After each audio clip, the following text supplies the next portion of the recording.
séance ouverte. Donc, le premier point à l'ordre du jour, c'est la prestation de serment de M. Serge Mourtier,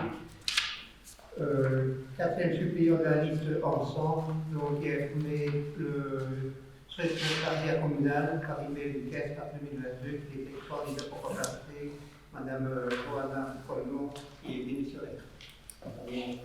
On peut se mettre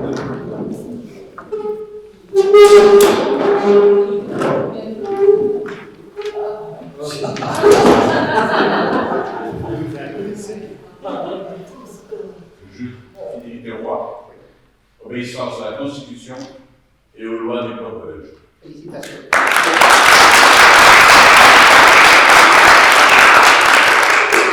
Alors, je dois excuser Sophie et également Charline, qui a eu un accrochage pour le dos, mais ce n'est pas grave en soi, donc pas de panique, mais elle ne s'est pas rejoindre pour la séance.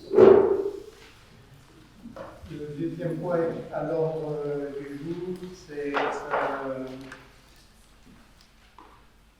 donc pour compléter la CCAPM aussi, au niveau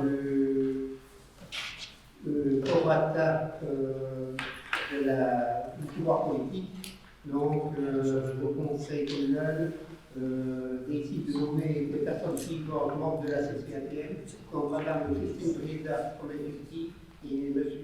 Serge Mourtier comme suppléant. Passe au vote. Oui. Oui. Oui. Oui. Oui. Oui. Oui. Oui. Oui. Oui. Oui. Oui. Point suivant, c'est la prestation de serment de notre nouveau directeur financier. Donc, je vous présente Nicolas Perton, qui est originaire de Palizol et qui a déjà presté pendant une bonne dizaine d'années à la commune de Palizol. Donc, il a déjà une expérience dans ce métier. Ce qui, j'espère pour nous, sera bénéfique en ce sens que nous n'aurons pas de temps à perdre et qui connaît peut-être mieux la matière que nous-mêmes. Et donc, je l'invite à prêter également serment. Je suis de loi, obéissance à la Constitution et aux lois du peuple belge. Félicitations.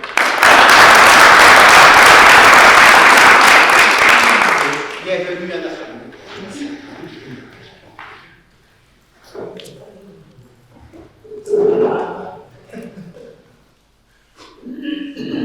Pour savoir que Nicolas est également, donc sera 3 cartons pour prestation au niveau directeur financier pour la commune, et l'autre carton c'est au niveau du CPS.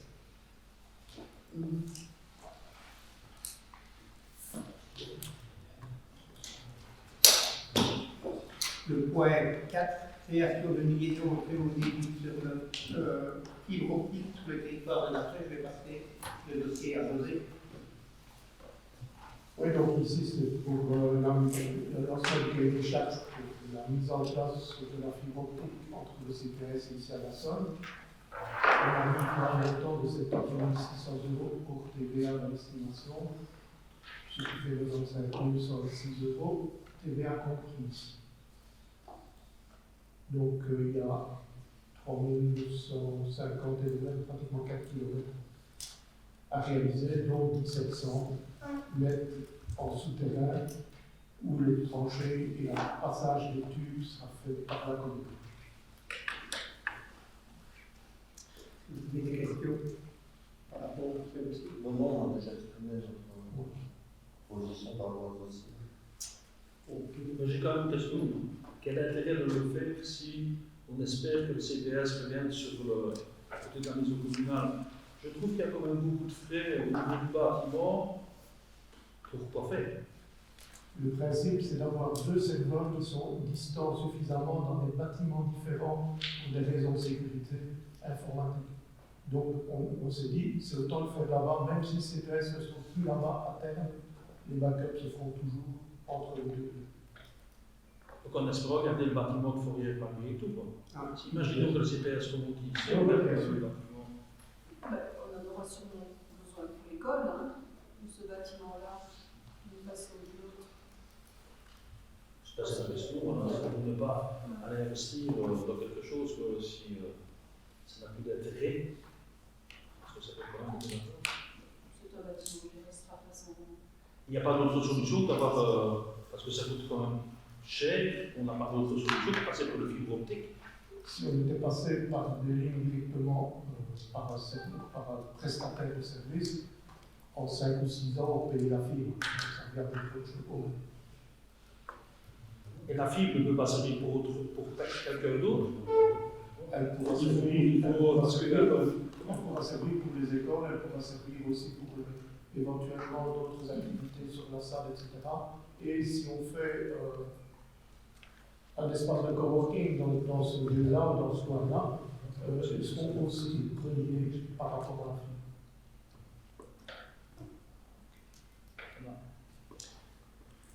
D'autres remarques? Non. Passons au vote. Oui. Oui. Je m'abstiens. Je m'abstiens. Non, Oui. Oui. Oui. Oui. Oui. Oui. Oui. Oui. Le dossier point 5, le projet 2020, le volet 1, qui est soutien aux ressources humaines, et le volet 2, soutien aux investissements. Passe le dossier à Marie-Alice. Vu l'appel à projet du collègue 2020, la région wallonne nous alloue un subside de 50 000 euros. Voilà.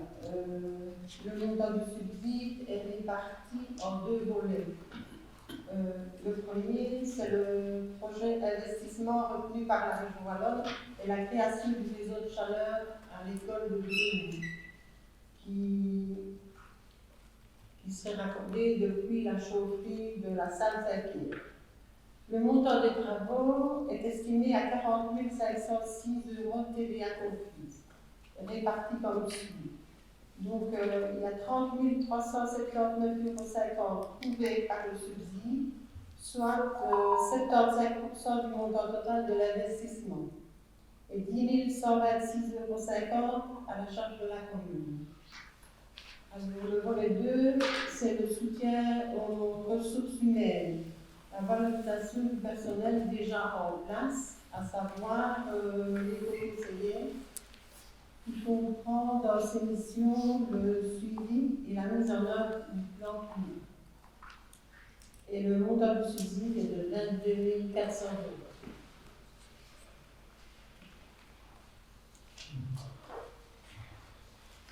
Vous avez des questions par rapport à ceci? Non, juste, je profite que le directeur financier s'amène, le directeur financier, pour se réjouir d'appel à subside pour la réalisation de projets sur la commune de Nassau. Parce qu'actuellement, on n'a pas de subside, il n'y a pas de chasse au subside.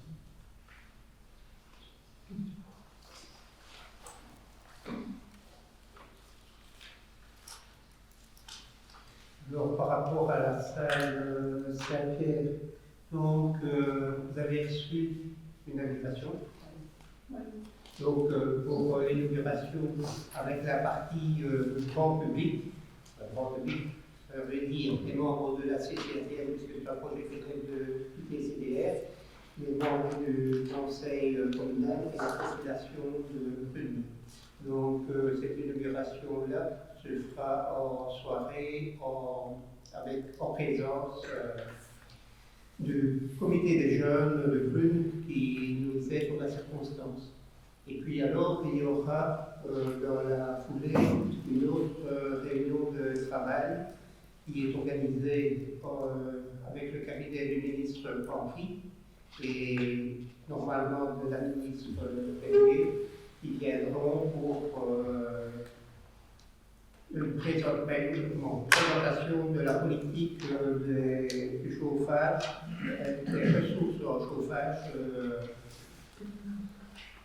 alternatives, en ce sens qu'ici, la commune de Nassau ayant déjà consenti de nombreux investissements au niveau du réseau de chaleur, et que ce soit également dans les écoles par les plaquettes ou par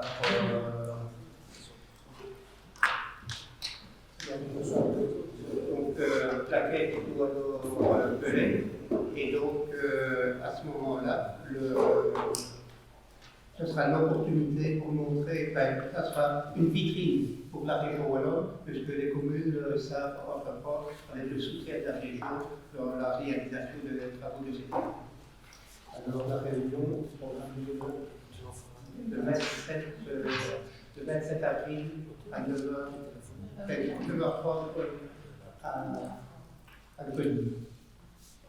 Donc les membres du conseil sont invités à cette occasion-là de participer pour avoir aussi un échange avec les cabinets. J'ai besoin de Voilà, ça c'est un complément d'information par rapport à la salle Saint-Pierre. 27 avril, 9h30 à salle Saint-Pierre à Cluny.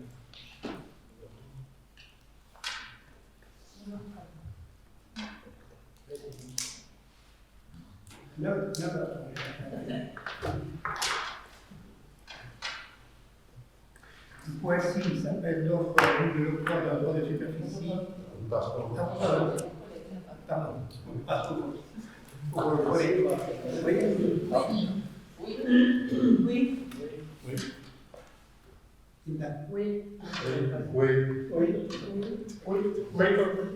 Oui.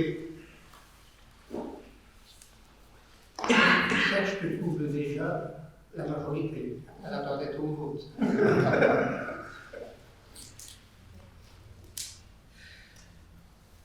Alors, le point 6, c'est une modification qui a été apportée au cahier des charges. Vous savez que donc, on a lancé l'appel d'offres pour l'installation d'un parc éolien sur le point 0 à Bande.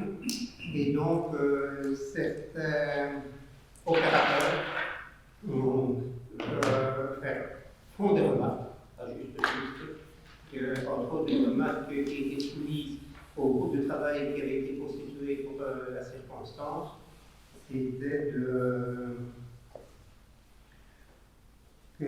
en mettant comme référence la Wallonie, c'était trop restrictif, et que s'il y avait un recours au Conseil d'État, on aurait quelques difficultés pour pouvoir se justifier. Donc on a remplacé le terme Wallonie par le terme Belgique. Et donc ça, ça a déjà été avalisé par le groupe de travail qui a été mis en place pour l'éolien. Et ici, cette modification-là doit être organisée par le Conseil. Donc, s'il n'y a pas de remarque. Moi, j'ai une question, peut-être une belle question. Ça reste toujours sur les terrains publics et communaux. Notre cahier des charges est établi comme ça. Je pose la question parce que j'en ai entendu parler qu'on revenait sur le terrain privé. Maintenant, je ne sais pas si c'est une habilité ou pas. En fonction de notre cahier des charges, ils ne peuvent pas. Notre cahier des charges, vous pouvez faire un. Oui, mais j'ai entendu parler qu'il y a des promotions. Ah, c'est une propos, mais. C'est pas dans la question, je suppose que ce serait nous. Non, mais c'est uniquement sur parcelle publique, notre cahier des charges. Pas d'autres remarques? Et alors, oui, la référence du certificat vert. Donc, tous les ans, il y a une réévaluation du coefficient. Donc, notre cahier des charges était parti avec le coefficient de 2020, qui a été modifié en 2021. Et donc, ici, en avril 2022, ce même coefficient a été modifié. Donc, on indique qu'on va se référer au coefficient légal, sans mettre une valeur. OK? Passons au vote, oui? Oui. Oui. Oui. Oui. Oui. Oui. Oui. Oui. Oui. Oui.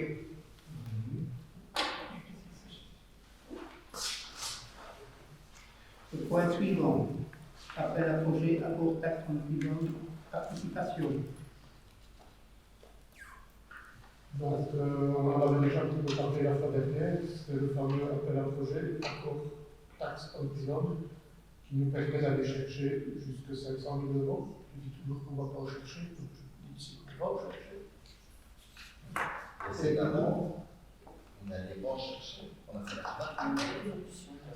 Par rapport à ça, donc le but ici c'est d'améliorer l'infrastructure, donc entre autres les serveurs, les backers, la fonderie, et les liaisons VPN dans la partie infrastructure.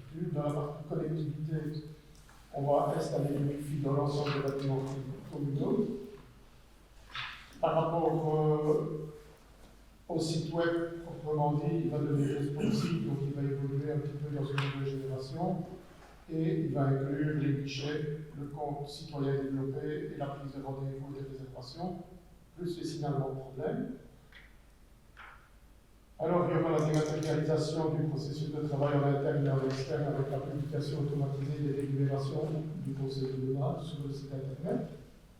La prise de rendez-vous et les réservations en ligne, la solution de la participation dans le cadre de l'OPI, le guichet en ligne, et alors l'application de numérisation et de gestion du courrier entrant et sortant, plus la formation personnelle, mandataire et citoyenne par les webinaires.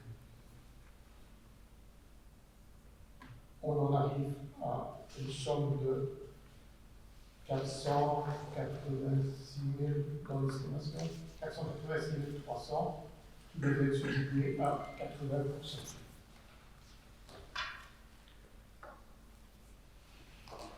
Vous avez des questions par rapport à ceci? Il va, pas sur d'autres? Oui. Oui. Oui. Oui. Oui. Oui. Oui. Oui. Oui. Oui. Oui. Le point suivant, c'est le rapport annuel, donc le rapport 2021 pour l'opération de développement rural. Donc, selon la dernière législation qui régit le programme communal de développement rural, il doit être établi un rapport avec toutes les activités qui ont eu lieu l'année précédente, ce qui veut dire comme activité les différentes réunions. On a quelques-unes qui se sont faites en vidéo, en webinaire, et il y en a d'autres qui ont pu se faire en présentiel. Ça n'a pas été facile durant l'année 2021 de pouvoir réunir à chaque reprise les personnes présentes. La dernière réunion qui s'est d'ailleurs tenue ici, c'était par rapport aux priorités établies pour les différents projets, pour permettre entre autres au bureau d'études qui est chargé de l'élaboration de notre PCDR, d'établir sur les dossiers qui sont repris dans la rubrique priorité numéro 1, donc pouvoir étudier plus finement ces dossiers-là. Il y a 3 volets dans le PCDR. Tout ce qui est repris dans le tout ce qui est repris dans le point 0, le mode par subside, est déjà traité par la commune, au sein même de la commune, mutuellement sans subside. Il y a la priorité numéro 1, ce sont des projets qui devraient se réaliser dans les 3 prochaines années.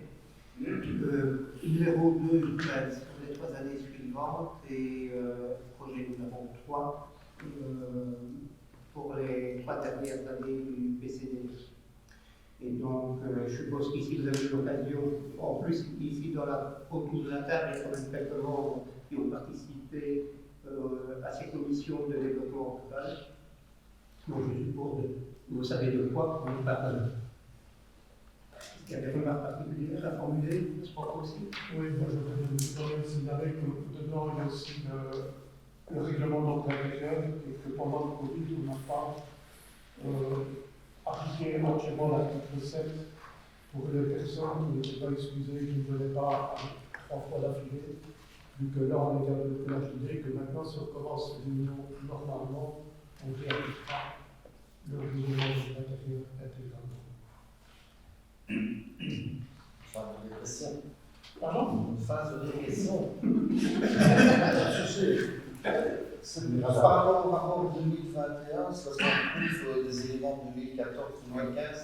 Parfois, je trouve qu'on devrait peut-être scinder, alors dire ce qui s'est fait dans le passé, avoir un rapport uniquement pour l'année en cours.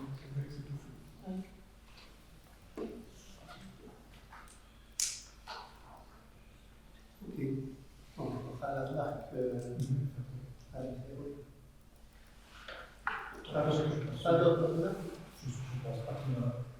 130 pages, c'est donc le fonctionnaire wallon qui va peut-être lire ça.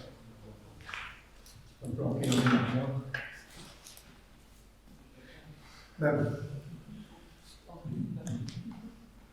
Je passe au vote. Oui. Oui. Oui. Oui. Oui. Oui. Oui. Oui. Oui. Oui.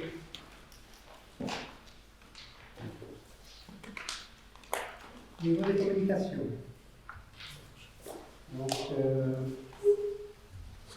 je sais ce qui est. Nous avons reçu l'information de la tutelle comme quoi le délai pour l'approbation de notre budget qui avait été, le budget 2022 qui avait été approuvé par le Conseil le 30 décembre 2021 était prorogé jusqu'au 1er mars. Et puis alors le 3 mars, nous avons reçu l'accord de la tutelle arrêté au 1er mars, comme vous l'avez annoncé dans notre courrier précédent, avec quelques modifications, si bien que l'exercice propre se termine avec un volume de 72 200 euros de septembre, et que globalement, ça se termine par un revenu de 2 424 283 euros 48. Et entre autres, des prélèvements sur fonds d'exercice et provisions qui sont à la base de cette modification-là. Donc, on revient ici, donc, par rapport au réseau de chaleur de Brune. Donc, c'est le 8 février en soirée que l'inauguration aura lieu à la salle Saint-Pierre. Avril, pardon, et le 27 avril à 9h30, la visite de terrain avec le ministre Henri et probablement la ministre Génie. Alors, j'ai des invitations ici qui sont arrivées pour le salon des mandataires. Donc, ça va être distribué. Et puis, alors, nous avons reçu l'interpellation d'une action citoyenne au niveau de Fourrière Solidaire. Et donc, on va les recevoir au niveau du collège communal. Et avant d'aller plus avant, peut-être faire l'occasion pour faire le point sur ce qu'il en est. Je vais vous lire le courrier qui a été adressé. Donc, nous avons bien eu leur courrier le 28 janvier. Comme nous l'avions annoncé via divers moyens de communication, nous nous sommes réunis par vidéoconférence le 27 janvier 2022 afin de mettre en place une action citoyenne pour sensibiliser la commune de Nassau à la problématique des inondations, notamment celle de survenue en juillet dernier. Bon nombre de fourriérois ont assisté impuissants à la montée des eaux et à la destruction progressive de leur foyer. En fait, force est de constater que depuis l'eau, aucune action n'a été entreprise pour limiter l'impact des flux de la langue, nous ne pouvions plus rester pas croisés. Lors de cette réunion consultative hier, nous avons déterminé qu'il était important de dissocier les actions urgentes et immédiates de celles qui doivent être prises à plus long terme. En ce qui concerne les actions que nous jugeons urgentes et impératives, nous estimons que le curage et la réparation des berges de la rivière sont deux actions à réaliser dans l'immédiat. Il serait judicieux de profiter du curage pour également approfondir le lit du cours d'eau. Nous avons également été informés qu'un tuyau d'évacuation des avaloirs de la rue de la Ramée située derrière l'église Saint-Martin était bouché. Une vérification des avaloirs en priorité des zones sujettes aux inondations et leur évacuation nous semble être une action urgente. Il fut également mentionné la présence de chemins d'évacuation d'eau situés sous le village, passant sur la place du village et également en fait du pont donnant accès au complexe sportif ont été rebouchés pendant l'aménagement de la place centrale. Il y aurait lieu de le déboucher ou trouver une solution alternative. Par ailleurs, une vérification des autres tunnels d'évacuation s'impose. Nous avons connaissance de reliant la rue de la Forche à la rue des Alliés. Au sujet des solutions à mettre en place à plus long terme, nous avons évoqué quelques idées. La première serait d'utiliser les zones non habitées comme zone tampon, le terrain de football, la place du village et la bof peuvent agir de la sorte. La création de bassins d'orage en amont du village est une idée à considérer. Rappelons qu'avant l'aménagement de la place du village, le terrain servait à accueillir la Lotte lorsqu'elle sortait de son lit. Le chemin d'évacuation de l'eau servait à lutter progressivement ce bassin. La seconde idée, qui se focalise plus sur le centre du village, une quinzaine de maisons et une entreprise créant de l'emploi dans la commune ont été durement touchées, serait la construction d'un mur qui relierait le pont situé rue de la Ramée au pont rue des Alliés. Sa construction devrait de telle sorte que le niveau de la berge du côté des habitations soit plus haut que celle du côté de la place du village, afin de permettre au surplus d'eau d'occuper temporairement cet espace non habité. Nous sommes pas passons de remarquer que la berge du côté de la place est au minimum 40 à 50 cm plus haut que celle située du côté des habitations. C'est un non-sens total. Nous avons bien conscience que notre action citoyenne ne doit pas se limiter à un seul groupe de citoyens, c'est pourquoi nous invitons tous à proposer des idées ou des solutions. L'établissement d'un plan d'action, d'innovation et aussi une idée que nous avons retenue. Suite à ces informations, nous avons décidé de rester un courrier au collège communal dans lequel nous demanderons quelles sont les actions qui ont déjà été entreprises et celles qui doivent encore se mettre en place. Nous souhaitons nous aider sur les solutions.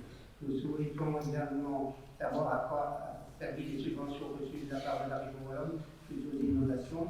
Si d'autres subventions devaient arriver, la commune pourrait avancer l'argent et donc ne pas traîner les travaux par une solution attentive. Il s'agira du premier pas vers la commune. Nous souhaitons également le convoquer le collège communal dans notre prochaine réunion.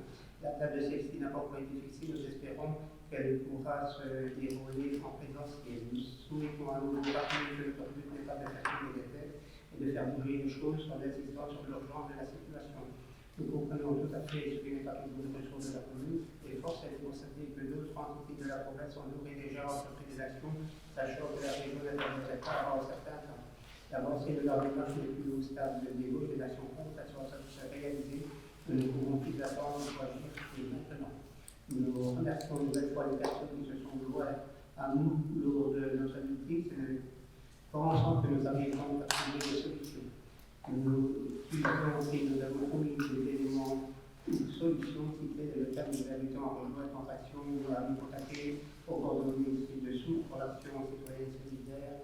Donc il y a des propos et Antoine Devant. Ça c'est un pays qui a été adopté le 28 janvier et qui a été adressé aux différents membres qui avaient assisté à la réunion de cette commission ou de ce mouvement de citoyens. Alors, le 21 mars, on a reçu le courrier donc, de ces mêmes citoyens, le mouvement.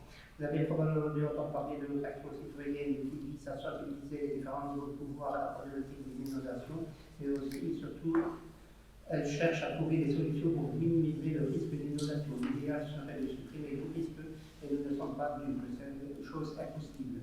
Cette action citoyenne est fin d'année 2021 est composée d'une vingtaine de formulaires qui ont été touchés de près ou de loin par les pluies de cet été. Tous ont assisté impuissants à la destruction progressive de leur foyer entreprise.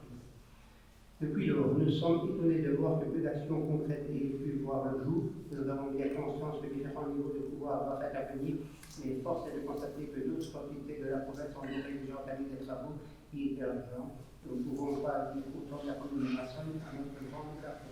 Nous préférons vous annoncer tout de suite que nous ne voterons irrécevable toute réponse de votre part semblable. Ce n'est pas de notre ressort. En tant que collège communal, vous êtes le premier interlocuteur entre les citoyens et les différents niveaux de pouvoir. Si aucune seule action ne peut être entreprise à votre niveau, c'est votre devoir et responsabilité de nous assister et nous diriger vers un interlocuteur qualifié. Vous avez été élu pour cela. En restant les bras croisés, vous semblez défendre une attitude attentive qui, à nos yeux, est inexplicable et responsable.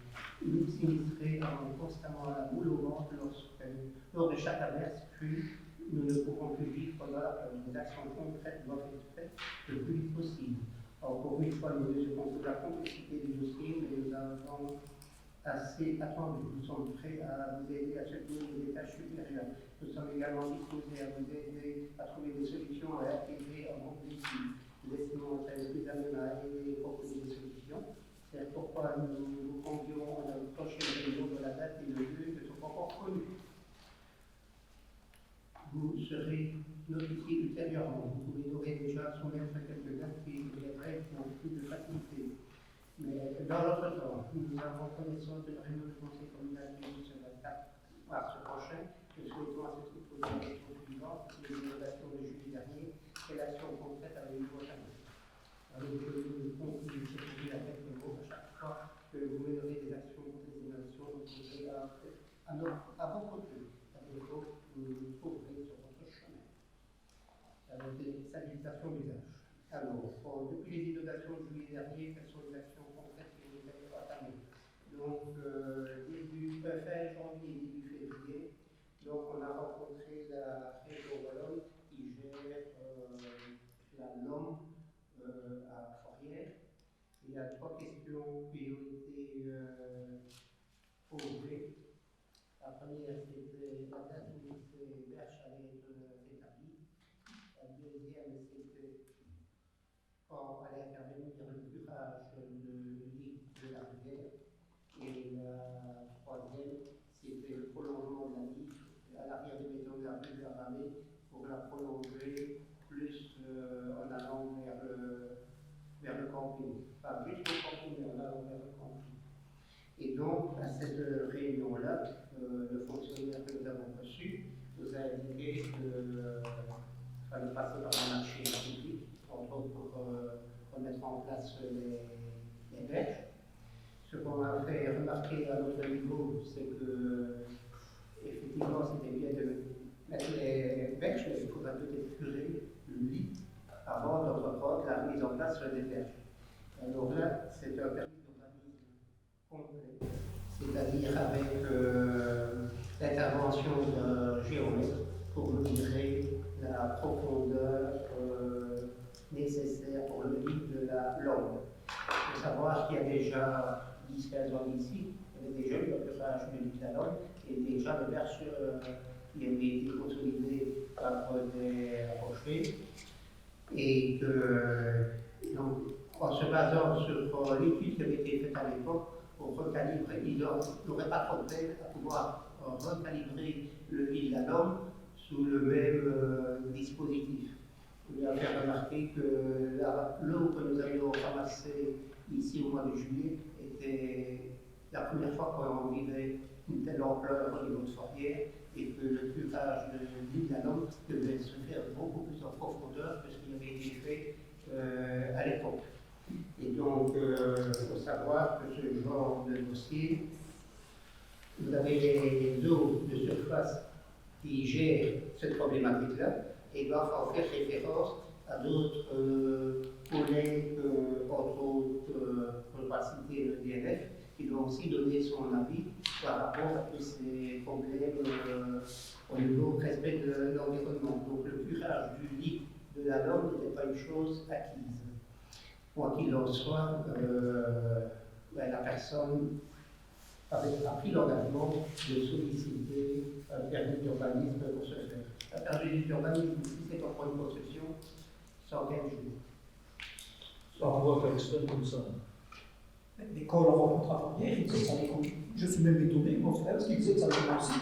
Donc vraiment qu'il y avait. C'est vrai que c'est un dossier urgent, parce que c'est récurrent maintenant. Donc, mais il devait commencer rapidement. Ben, pour les berges, il devait commencer pour. Quand on a pris du curage plus boum, pour que l'eau ne revienne plus sur le terrain de faute, il a fallu que ça allait vite, assez rapidement. Mais bon, ici pour les berges, il avait dit que donc on était fin janvier, début février, normalement fin février, ça devait commencer. C'est ça. Tout ce qu'on a vu, c'est principalement des dépôts de pierre qui sont arrivés par terre, il n'y a rien qui était encore. Et entre nous, j'en profite de ça, on est au niveau du terrain de football de bord, je crois que c'est un peu une catastrophe. Ça. Au niveau du tactile, c'était pas la charge de la commune, ça. Comment dire? Les déblayements de pieds, les curages de ruisseaux qui ont été stockés sur le terrain de football. Oui, sur le parking. Sur le parking, oui. C'était normalement pas la commune de déblayer ces pieds. Ça nous a aussi à des en train de rénover des. Oui, bon, ça coûte quand même beaucoup d'argent. C'était des terres et des pierres qui devaient être évacuées directement sur le terrain concerné. Pas à mettre des hommes 3 semaines ou 4 semaines et c'est pas encore fini. Non, ça coûte quand même beaucoup d'argent, franchement. Oui, mais bon, on se rend compte aussi de l'état de nos voiries en forêt. Franchement, en forêt, sont catastrophiques. Et donc là, on en a déjà parlé ici. Il est nécessaire de devoir trouver la marchandise. Ici, l'opportunité, comme Marcel vient de le dire, c'est de bénéficier de ces dépôts-là pour aller recharger nos voiries en forêt. Donc, je vais dire, c'est du donnant. Mais c'était à la base, c'était prévu. Comment dire? C'était prévu à la base qu'ils allaient les mettre où la commune demandait de les mettre. Moi, j'ai jamais entendu parler. Oui, d'abord, ils ont été sur le chemin forestier où il devait être mis, ils n'y sont jamais arrivés parce que le terrain n'était pas accessible. Donc ils ont abandonné quand même. Oui, mais c'est pas eux qui ne les ont pas mis inaccessibles, c'est la commune qui les a pas rendus accessibles. Ah non, c'est. Allez. Les camions, ils étaient Moi, sur la pas moitié. compte de ce que tu dis. Tu dis que les chemins ne sont pas accessibles, et nous autres, on a la matière complètement accessible. Tu penses bien que s'ils étaient accessibles, il y a plus de la matière, ils les pas plus. Oui, mais quand ils sont venus au début, ils sont venus sur le chemin, Moi, il n'a jamais été dit dans le chef de la commune que c'était l'entreprise qui devait le faire. Bon, ça. Moi, je ne l'ai jamais entendu. Maintenant, si le conseiller estime qu'il a entendu, ben, qu'il rapporte quel est l'interlocuteur fonctionnaire communal ou politique qui dit une chose pas chez nous, au niveau du collège, ça n'a jamais été dit. En tout cas, c'est de la qualité, il y a beaucoup de faire ça. Maintenant, Ça ne va pas très bien. pour en revenir au niveau de Fournier, donc au niveau des contacts qu'on a entre notre fonctionnaire communal, en l'occurrence Stéphane Gérard, et le fonctionnaire de la région wallonne, ils sont quand même réguliers et on demande où en est le dossier qui arrive plus. Parce qu'on a eu comme réponse. Et bon, il est vrai que si on n'introduisent pas une demande de permis en uniforme, on ne saura pas curer le lit d'arrivée.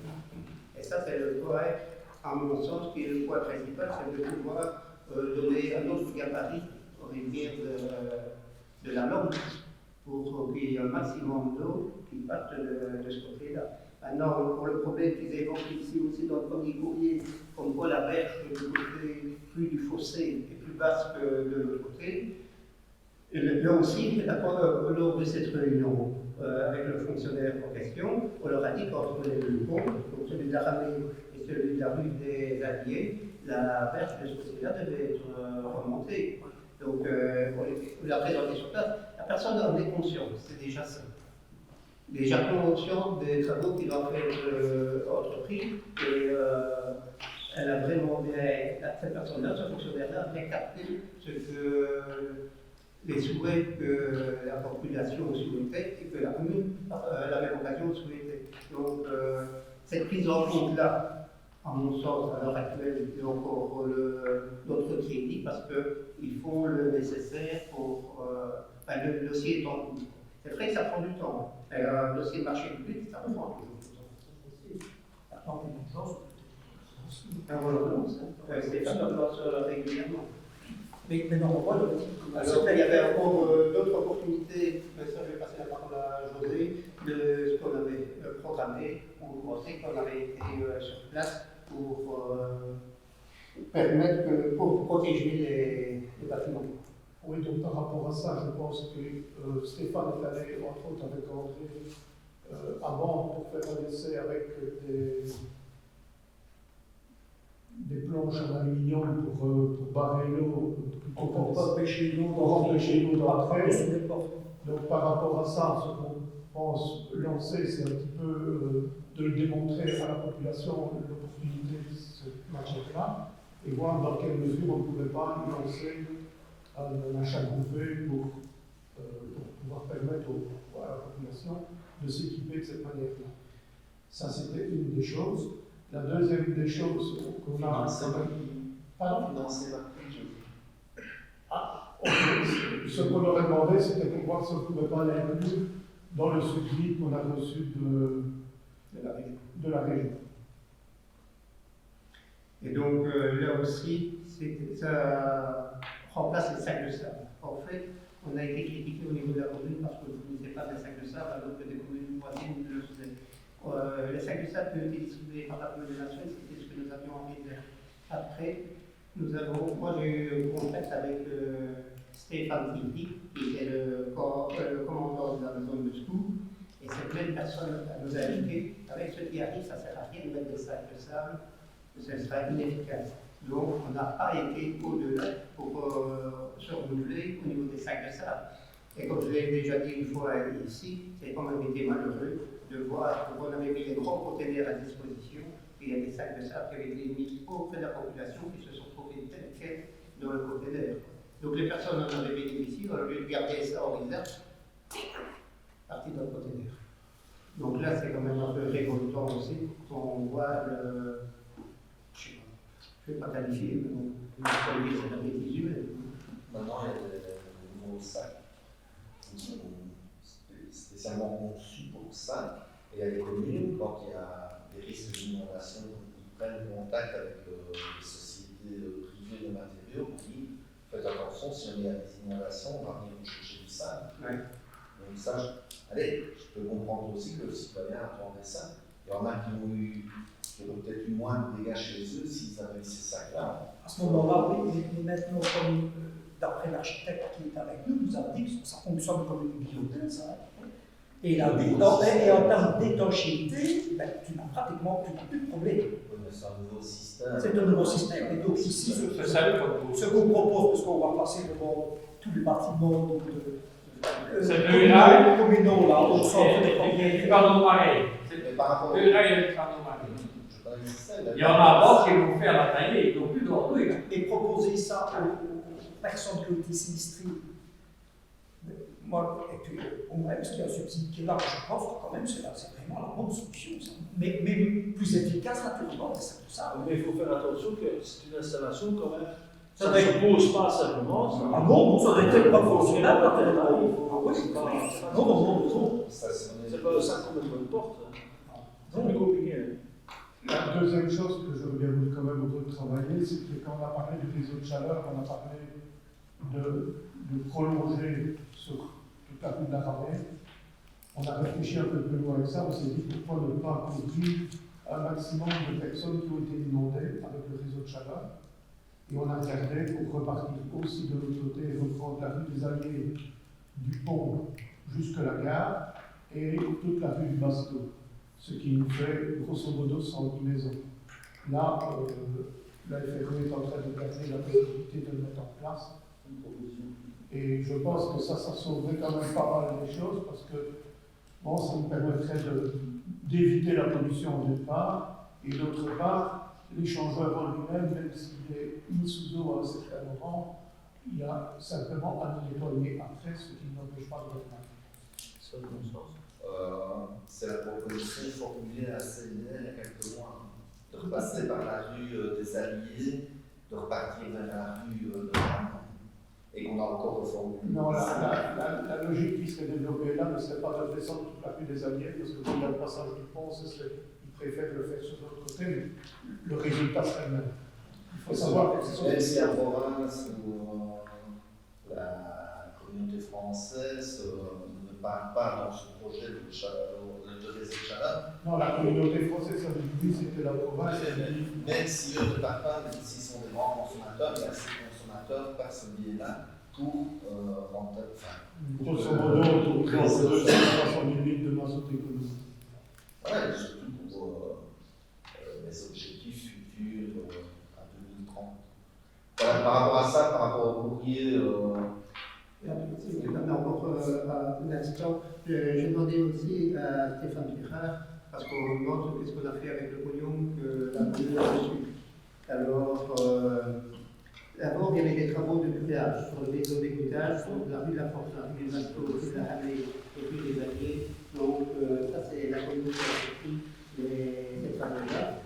Alors, la rue du Basteau et rue de la Forge, il y a un engagement financier qui est engagé pour la réfection des voiries. Il y a également la réparation de l'accès au complexe sportif. Et alors, les frais qui ont déjà été entrepris et engagés, c'est le fait du dégagement de tous les projets qui étaient sur le terrain de foot. Et alors, il y a la réparation sur la place communale, donc les temps et les vêtements de l'unité stabilisés. Et alors, pas uniquement pour Fourrière, mais également pour d'autres, c'est la mise à disposition des communicateurs. Donc, que ce soit avant, Fourrière, Mascouche, là. Donc on a contacté les différentes personnes. La région wallonne avait mis un nombre d'éducateurs à disposition de la commune pour laisser chez les personnes pendant 20 jours. Et donc, après quoi, il y a eu, quand le délai établi par la région wallonne était terminé, donc j'ai fait un arrêté de réquisition pour garder un nombre d'appareils en fonction des demandes que nous avons reçues. Et j'ai encore signé hier encore un renouvellement de réquisition parce que nous avons encore besoin de ces appareils-là pour mettre à disposition des citoyens qui étaient sinistrés. Donc, de manière générale, pour les cours d'eau, on a engagé comme frais pour les cours d'eau de 3e catégorie, c'est sur Ban, Brune et Henri. Jusqu'à présent, 140 000 € ont été engagés. Et les travaux sont programmés pour cette année-ci, toujours pour la 3e catégorie, pour Nassau. Donc, quand je parle de Nassau, c'est du côté du club Canet. Il y a certains travaux qui doivent être entrepris. Et également du côté de Ban, toujours au Boni. Et là, on avait programmé déjà des travaux pour 115 000 €. Donc, les 500 000, ils vont vite y passer. Parce qu'on n'aura pas assez tout cet argent-là pour faire tous les travaux qui relèvent déjà de la compétence purement de la commune. Oui. Moi, je comprends les citoyens quand même, parce que l'autre jour, on a encore eu de fortes pluies, on voyait la langue qui arrivait parce que le chemin, etc. Alors, outre les démarches qui ont été entreprises, si demain il y a des inondations, les gens seront dans la même situation, vous êtes d'accord? Il n'y a rien qui a changé en soi pour dire. Voilà.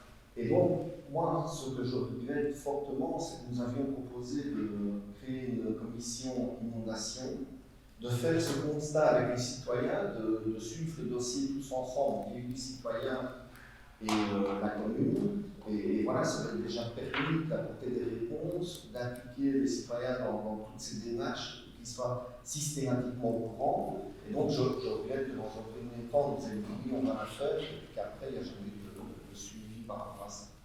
Mais ici, l'interpellation que nous avons reçue des citoyens hier, c'est un point, parce que jusqu'à présent, qu'est-ce que j'aurais pu aller dire aux gens Fourier? On a eu un contact avec le fonctionnaire fin janvier, début février, on est en stand-by. Mais non, la mission, c'était de réunir les citoyens pour en discuter et faire ce constat. Ils ont dû le faire eux-mêmes. Masbourg a dû le faire soi-même, Fourier a fait soi-même aussi. Le but, c'était d'être tout le monde ensemble et de faire ce constat par village et de pouvoir après prendre des actions et de les répercuter ailleurs aussi, parce que il y a du travail sur Saint-Hubert pour justement que ces eaux-là ne peuvent pas se fournir. Il faut collaborer aussi avec des communes comme Rochefort, avec Marchand-Famenne, les eaux qui viennent devant, le reparc Franchimont aussi. Et donc, il y a vraiment un gros boulot. Et puis par rapport à ça, c'est tiens, s'il y a des inondations, comment réagir, comment développer le plan d'urgence, avoir des contacts, on l'a dit, les villages qui sont trouvés 3 jours sans communication, voilà, ça ce sont des actions aussi à mettre en place avec des comités citoyens, avec des bénévoles qui savent comment réagir. Donc, moi ça ne me dérange pas. Donc, on a été interpellés aussi par les citoyens de la cour, qui demandaient d'avoir un entretien. Moi, ça me dérange nullement de recevoir ces gens-là en présence des membres du conseil qui peuvent se rendre disponibles pour cette occasion et entendre les deux villages. Deux villages parlent de manière concomitante, parce que la problématique de Fourier n'est pas celle de Masbourg. Donc, c'est quand même des sujets dont je vais dire qu'on peut de faire perdre du temps à une partie des gens de Fourier qu'on va être contraire à Masbourg et vice versa. Donc, il y a déjà eu des propositions qui ont été formulées par les citoyens de Masbourg. Au niveau des citoyens de Masbourg, on leur a déjà indiqué que des propositions qui avaient été formulées là ne tenaient pas la route en ce sens que des bassins d'orage, ça ne se crée pas nécessairement là où on le pense. Même si les superficies peuvent être conséquentes, en 2 heures, on a rendu un passage. Et quand on voit la durée des innovations, ça a duré plus de 72 heures. 2 heures de gagner, oui, mais de toute façon, c'est pas ça qui allait empêcher le problème que nous ayons rencontré de manière aiguë auprès des citoyens. Maintenant, On peut comprendre leur trait. celui qui a vécu ça est certaines 2 fois. puisque les deux cours de préfet au niveau de on les reçoit, je suppose que dans le chef des citoyens, comme dans certains chefs de conseillers, si c'est après-journée, ce serait peut-être plus facile pour avoir ces rencontres-là. Parce qu'il y en a certains quand même qui travaillent. Habituellement, nous autres, on a le collège le lundi après-midi de 14h à 17h, habituellement. Et ici, je ne vais pas demander à toutes ces personnes-là de prendre un demi-jour de congé pour venir. Donc, on pourrait très bien étendre cette entrevue-là avec les membres du conseil ici et les citoyens. Oui, je crois qu'il faut faire remonter l'information plus haut, parce que quand on dit en bassin d'orage ne sert à rien, il y en a qui il faut qu'il soit plus étudié. Et il en faut peut-être au fourneau Saint-Michel, il en faut plus haut et monter, etc. Et si on gagne 2 heures partout, on sait limiter les dégâts. Ça, c'est des parapluies. Si je peux intervenir, sujet à ça, au niveau de bande, sur le pas de bande, comment est-ce que ça se passe, les appels d'offres? Il y a eu appel d'offres pour l'ouverture? On a eu une réunion aujourd'hui après-midi, fin d'après-midi. Et donc, on a rencontré les propositions des deux riverains pour voir comment eux concevaient les aménagements à ce niveau-là.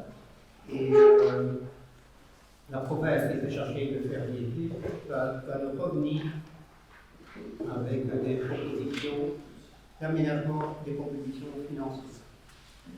Alors, 2 solutions ont été proposées. Sur une des 2 solutions, il faut un avis pour la stabilité pour ce genre d'aménagement. La province a passé un marché des ouvertures, c'est début avril. Et donc, ici, début avril, ils pourront déjà soumettre le projet pour la stabilité des aménagements à ce bureau d'études qui sera désigné et par après nous reviendrons. Mais jusqu'à présent, on n'a pas eu de. Et il y a une première proposition. Personne de concerné, rien du tout. Il n'y a pas de personne de concerné, il n'y a rien. Ça va être une étude. Il n'y a pas de personne qui s'engage à pouvoir proposer. Pas pour l'instant. Pas pour l'instant. Tout dépend du budget et de la prise en charge de tout à chacun. Parce qu'il ne faut pas oublier une chose, c'est que, enfin, je suppose que vous le savez très bien, mais pour faire une situation de fait comme celui-là, il faut vraiment une agréation adéquate pour l'aménagement de ce. Tout à fait. C'est une classe 2. Voilà, exactement. Voilà pour ce qui était des communications. André m'a remis un point ici, peut-être à présenter en urgence, comme il le connaît. Je vais le laisser lui présenter. Si vous êtes d'accord, on l'accepte en urgence et on s'appuie sur l'objet. Moi, je ne l'ai pas eu précédemment, je vous le porte. Je vous laisse présenter par André. Voilà, donc on va lancer une nouvelle activité sportive, basket, plusieurs demandes. Et donc, je crois que je connais ça en somme. On pratiquerait ça. Donc, quelque part, nous allons mettre en place une période d'essai.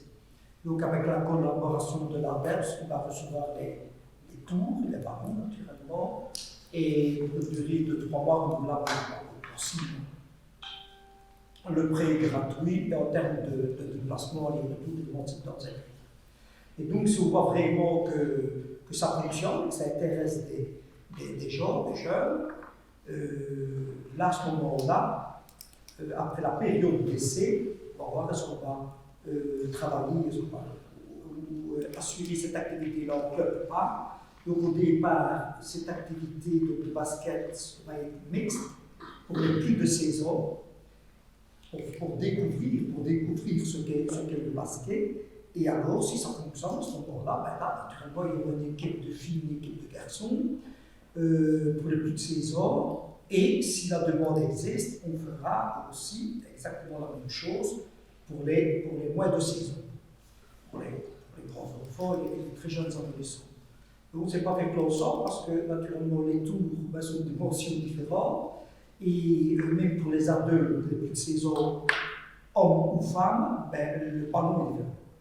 Pour le. C'est ce qu'il faut expliquer. Donc, ici, pour le ballon de basket, par exemple, c'est un numéro 7, les filles, c'est un numéro 6, pour des moins de 16 ans, c'est encore un autre numéro. Donc, ce que nous on propose, ben, pendant la période d'essai, ça va être une organisation communale, comme il y a pour le je peux pour ma forme, comme il y a pour je pédale pour ma forme.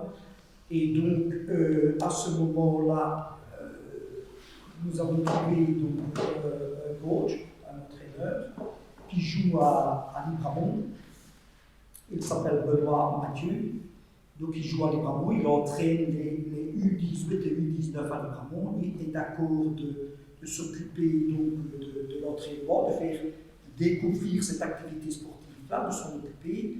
Et comme c'est une organisation communale, on nous propose de lui octroyer la même indemnité que celle qu'on octroie aux animateurs que je coupe ma forme et je pédale pour ma forme, à savoir 250 €. En contrepartie, ici, on demandera une quote-part aux membres qui vont découvrir l'activité de 25 €. Donc, c'est même moins. Donc si je prends pour ma forme, il y a 2 sessions par an. La première session, c'est 30 €. La deuxième session, c'est 20 € sur l'année. Ici, ben là, il va y aller toute l'année.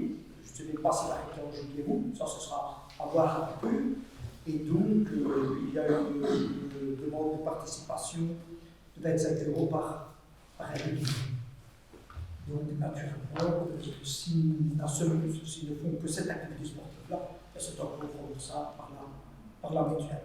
Voilà. Et ça se déroule On en dispose le mardi à 20h. Donc le premier vote qui est demandé de l'accepter pour l'examen 2 fois 3 d'urgence. Oui. Oui. Oui.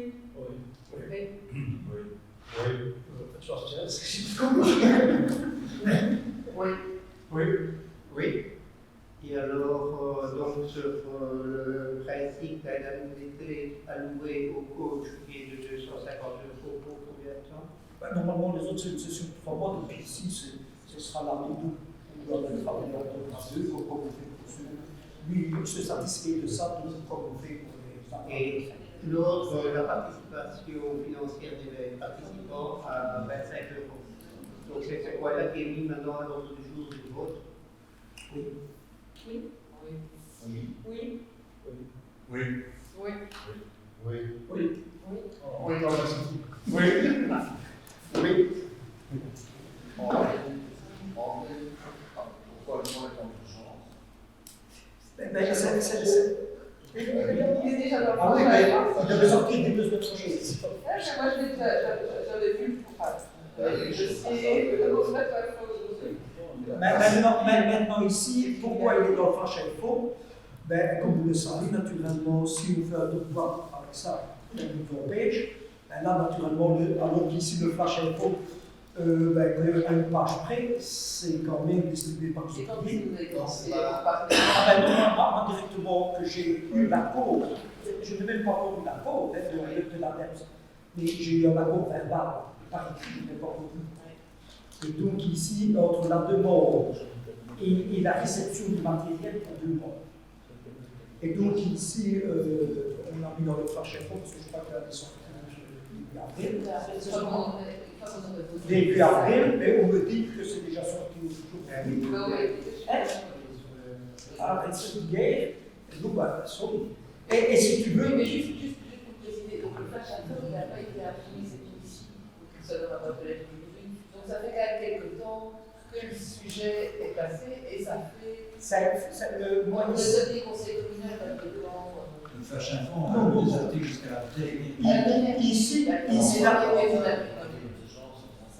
Voilà. Non, ici l'article, je lui ai remis le fin de semaine dernière, et en plus, on n'a pas encore parce qu'on a posé notre candidature pour être reconnue comme la Somme commune sportive, reconnue par la DEF. On m'a dit que quelque part la ministre avait signé le caisse, j'attends toujours, je ne sais pas si on est retenu ou pas. Et donc, mais voilà. Est-ce que maintenant, notre directeur de la République, est-ce que vous avez des questions? Moi, j'en ai une. Peut-on avoir un peu près la situation pour l'accueil des étudiants? Comment ça s'est passé? Et Alors, comment ça s'est passé? Ça a été compliqué. Il y a une partie, c'est qu'on a eu des personnes qui sont arrivées, qui sont allées à Fastopré, ça a été différent. Non. Non, pardon. Alors, donc, il y a eu des personnes qui sont arrivées sur la commune. On avait des possibilités de les loger à Fastopré, donc ça a été un petit peu la précipitation. Vous avez téléphoné à midi pour nous dire qu'à 6 heures, ils étaient là. Donc, on a positionné le personnel pour nettoyer les chalets et on a rempli ces personnes-là. On leur a donné un repas le soir. Et puis après, on les a accompagnés pour tout ce qui est démarches administratives, bourses, etc. Et puis alors après, on a été prévenu qu'on allait avoir un car qui arrivait. Donc ça, c'était mardi le 14. Donc là, pareil, on nous a appris qu'un car arrivait. Donc on avait déjà mis en place toute une liste de personnes qui allaient recevoir. Donc pareil, quand on a eu l'annonce du car, on a téléphoné aux gens en leur disant voilà, ce soir à 6 heures, soyez près de la maison communale, les personnes qui viennent arrivent. Très bien. Et puis on a attendu avec l'administration la liste pour pouvoir répartir dans les familles suivant ce que les gens avaient donné. Toujours pas de liste. Et à 6 heures, on a dit c'est pas possible, on téléphone à l'asile. Donc on a Sonia Fedazzi qui nous a dit ah ben non, c'est pas aujourd'hui, c'est demain. Bon, là c'est demain, ok, donc on reprend le téléphone, on réinterpelle toutes les personnes en leur disant désolé, ça sera demain. Et puis, le lendemain, pas de nouvelles, on reprend contact. Mais non, c'est pas chez vous qu'ils sont venus. Et alors, comme ces personnes-là ont été. Et depuis, on attend la suite. On n'a pas eu d'autres nouvelles. par rapport aux deux familles qui sont arrivées, est-ce qu'elles sont arrivées comme ça et qu'on a pu trouver un logement, ou est-ce qu'on a renseigné le logement et sur cette base-là, elles sont arrivées?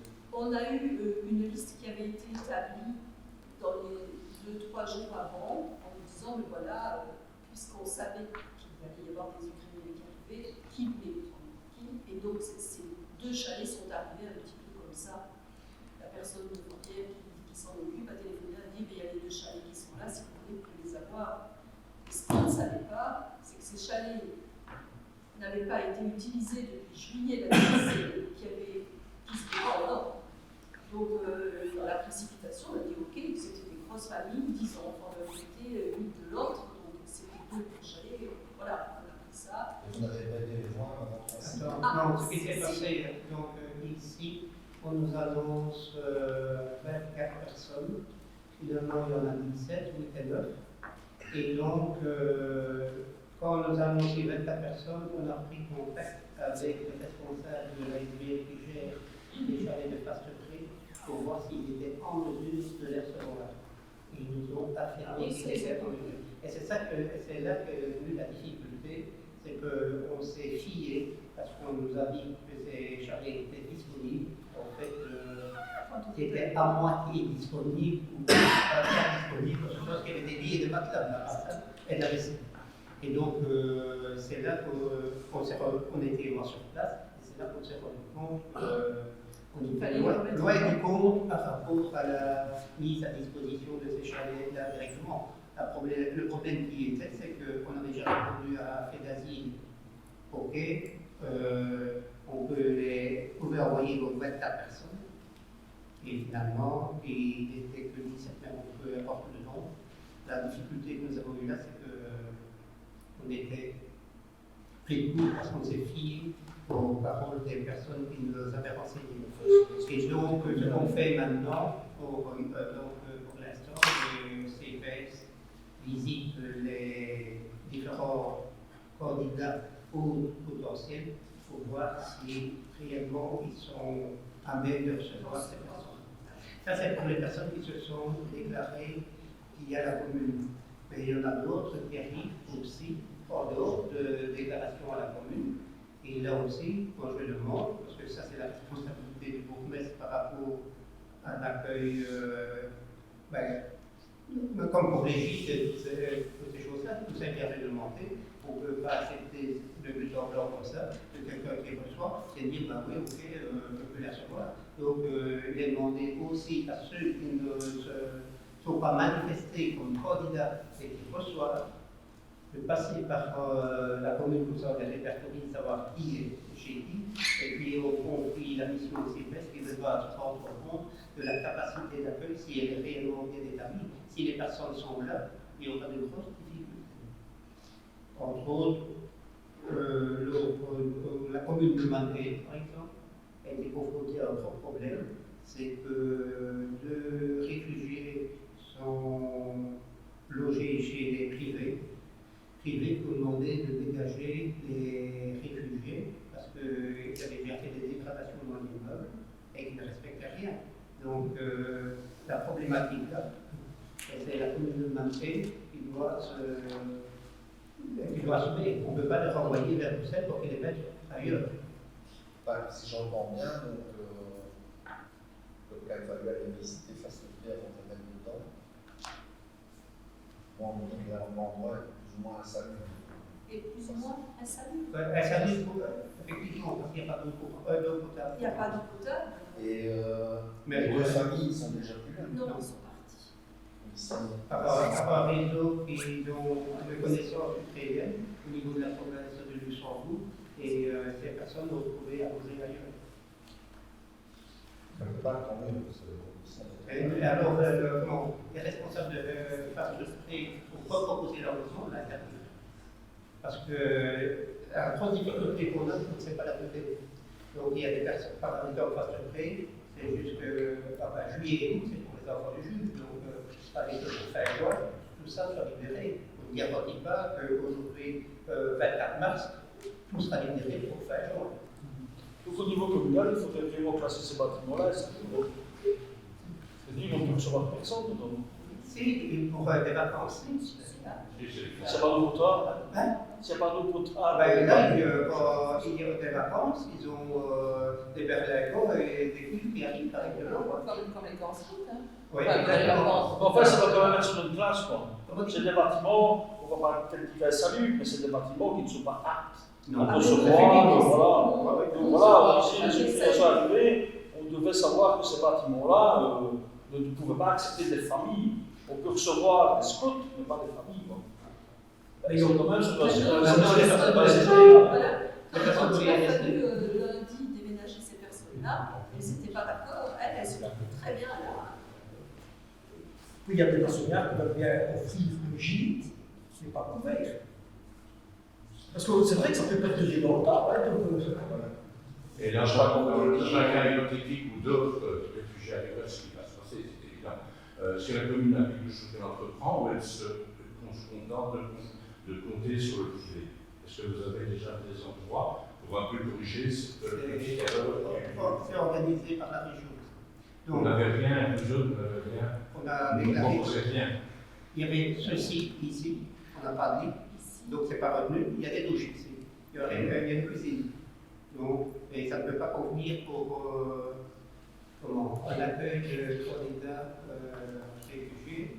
Puis le holomisme. Tout ça, le gouverneur de la province, le gouverneur c'est fédéral. Fédéral demande au gouverneur de faire le recensement. Donc, il n'y a presque pas d'accueil, de capacité d'accueil publique. Au niveau de la province de Luxembourg, il y a des capacités d'accueil plutôt privées. Peut-être, comme on va expliquer, 5 autres. Aussi de l'hôpital, peut-être là qu'il y a une opportunité d'accueil. Et il n'y a presque rien au niveau public, au niveau de la province. Est-ce que vous ne pouvez pas appliquer la loi commune qui vous permet, comme vous donnez, de réquisitionner des endroits? Si. Vous pouvez le faire. Oui. Si c'est un document qui est pas. Je ne le ferai pas. D'accord. D'abord, C'est très difficile. non, écoute, je vais t'expliquer. Le fédéral ne déclenche pas le plan d'urgence. Pourquoi? Parce qu'il ne veut pas douiller. Parce qu'à partir du moment où il douille, c'est le gouverneur qui réquisitionne, et le gouverneur, quand il réquisitionne, c'est le fédéral qui paye. Ils ne veulent pas débloquer le plan d'urgence pour ne pas douiller. Ça, le fédéral, il prit ses responsabilités. Il charge le fait d'asile de distribuer quand il y pense. Et puis alors, à côté de ça, ce qui nous manque, le fédéral demande aux régions, c'est les régions qui doivent assurer le logement, qui a la compétence pour le logement des citoyens. Et donc là, ils ont un gros problème avec la plante. Certaines politiques flamandes ne veulent pas en voir. Donc ils refusent que ce soit les régions qui s'en occupent. Au niveau de la région wallonne, vendredi dernier, le gouvernement wallon a donné des perspectives de logement. Alors, avec les inondations, d'après ce que le ministre Polignon nous a dit, il y a un peu plus de 3000 personnes qui ont été relogées. Ici, réfugiés, 20 000 personnes qui n'ont pas les capacités. Donc la région n'a pas les capacités. Donc la région souhaite la collaboration du privé. Donc, il y a le candidat réfugié qui est passé par le ESN, qui a été enregistré pour séjour permanent, c'est 1 an. Il arrive à la commune avec son attestation, soit la carte A. Ils ont CPS. Ils sollicitent l'équivalent de revenu d'intégration. Il reçoit un revenu. Le montant, on ne savait pas encore s'ils allaient le mettre à titre comme chef de famille ou comme cohabitant. Ça, c'était pas déterminé. Et donc, il y a une charte qui est proposée par la région que le réfugié qui serait logé chez un privé consacre maximum 20% de son revenu d'intégration pour dédommagement comme une location. Et alors, quand il a la carte A, il ouvre les portes pour les allocations familiales, il doit s'inscrire à la mutuelle, comme pour un équivalent, comme un réfugié. Oui, mais à ce moment-là, il peut travailler, il peut travailler comme il veut, il peut vivre comme n'importe qui. Donc, la région compte sur les opportunités du privé pour l'instant. Et si maintenant on réquisitionne les premières questions, donc après c'est le gouverneur. Le gouverneur, soit le gouverneur le fait, mais il peut être bloqué par le fédéral, ou alors il va demander aux communes de le faire. Et les communes vont le payer comment? Si j'avais la règle de marche, je me dirais avec des bords de bois. Mais bon, il n'y a pas que ça. Et puis il faut aussi savoir que parmi ces personnes qui arrivent, il y a des enfants aussi. Donc des enfants, ça veut dire aussi des enfants vers les écoles. Dans les écoles, à la seule, il y en a 10. Et il y en a 4 qui arrivent avant de lundi. Mais bon, 10 enfants dans une école qui ne parlent pas la langue, qui ne connaissent rien, c'est pas évident non plus pour les instituts qui sont là. Hein. Donc là, à la Somme, on a pu avoir un mi-temps, parce qu'il y avait 8 enfants, donc on a pu avoir un mi-temps. Avant, il y a 4 enfants qui arrivent, mais il n'y a pas d'aide. Je ne sais pas comment une personne qui peut suivre ça, non? Comment Sans dire d'avoir une prof, on peut avoir une personne apte ou. Il en faut au moins 8. Il faut au moins 8 pour avoir Ou en bénévole. Un bénévole?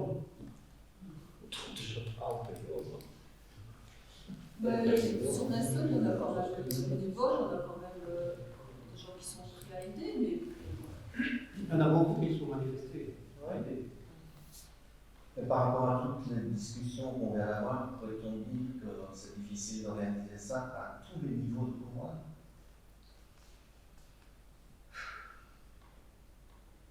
Je ne vais pas donner mon sentiment encore dans cette gestion-là parce que ça va être catastrophique. Ben, je crois qu'il a déjà été donné, je crois que ce n'est pas aussi facile non plus. Mais j'allais dire que, au seulement qu'on est en pays civilisé, droit de développement. Je suis d'accord. Mais quelque part, le fédéral ne bouge pas, parce qu'il ne peut pas relier, mais c'est toujours les communes qui disent, excuse-moi, ici, il y a certains qui disent, ok, ben, il n'y a pas de problème, moi j'ai une chambre, elle est tout à fait disponible. Si la personne réfugiée reste là 15 jours, pas de problème. Mais s'il reste là un an, moi je n'ai pas les moyens, de le nourrir. Qui va nourrir? Donc là, il y a des informations immédiates à ce niveau-là, parce que les gens ne comprennent pas. Ils pensent qu'on peut accueillir comme ça. Mais voilà, il faut peut-être préciser aussi que. Avec la commune. Maintenant, d'office, quand Catherine a quelqu'un au téléphone, d'office, on explique vraiment ce à quoi il s'engage. Parce que c'est bien de dire je peux prendre 4 personnes, et si ces 4 personnes elles sont là pour un an. Par exemple, pour revenir à la proposition de Fédati qui disait un quart de 50 personnes, nous autres, sur nos listes, il y avait 83 personnes. Non, 83 places d'accueil. Donc on a fait le tour, le CPS et la commune ont fait le tour des 83 possibilités, il en restait 28. Quand tu expliques aux gens vraiment ce que c'est de prendre des réfugiés, ça met tout de suite, bon, s'il y a des enfants qui doivent aller à l'école, il faut les conduire à l'école. Et s'il y a autre chose, s'ils sont malades, s'il y a plein de choses, quoi. C'est vrai que l'information n'était pas. Maintenant, il y a des groupements au sein des différents villages. Il y a des groupements dans les différents villages, la solidarité est immense. Et ce qui est malheureux, c'est que ça va tomber au niveau de l'inondation et tout ça, parce que les citoyens sont rebelles de tout ça. Il faut être clair et net. On se dit, putain, on prend les gens qui viennent de ces pays-là, c'est malheureux pour eux tout à fait, on comprend bien, mais il faut quand même malgré tout penser différemment. Entre le choix de pouvoir vivre en Belgique ou de recevoir un euro sur la tête, je ne pose pas longtemps la question. Moi j'avais donc ici au conseil d'administration du environnement, on nous a dit que pour l'apparence scolaire du PSMC, quand on s'inclut, c'est catastrophique, on trouve de tout, vraiment de tout, et ça occasionne même des dégâts dans les usines de traitement. Pour le moment, le coût est déjà de 160 000 €, et ça ne cesse d'augmenter. Donc ils vont pendant un mois. C'est le coût pour qui mais qui retomberait inévitablement. Puisque quelque part, c'est pas Ineos qui traite, mais quelque part, les Ineos qui s'émettent. Donc c'est une commune contre. Et donc, pendant tout un mois, il y aura des contrôles. S'il y a vraiment un mauvais tri, il y aura une étiquette qui sera collée sur le sac, et puis après, le sac restera. Ça, c'est une chose, dans le terme de mauvais tri. Alors, deuxième chose aussi, c'est lorsque le jour de grève tombe un jour férié. Donc, il y a eu plusieurs propositions, donc quelque part le camion passait le lendemain, pour ceux. Quand la collecte a lieu le vendredi, le camion passé le samedi, il y avait aussi exceptionnellement l'accès au réciparc à côté des réservé à cela, tout ça a été abandonné. Donc, comme on le pratique actuellement, donc si le jour de collecte c'est un jour férié, on garde le sac et ce sera enlevé 15 jours. Par contre, avec ces sacs-là, il y a un problème. C'est tellement solide, ça vole partout. Ah, quand il y a du vent, Après les routes, il y en a partout. Voilà.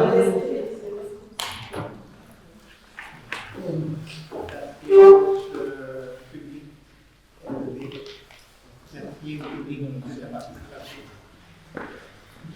Bonsoir. Bonsoir tout le monde.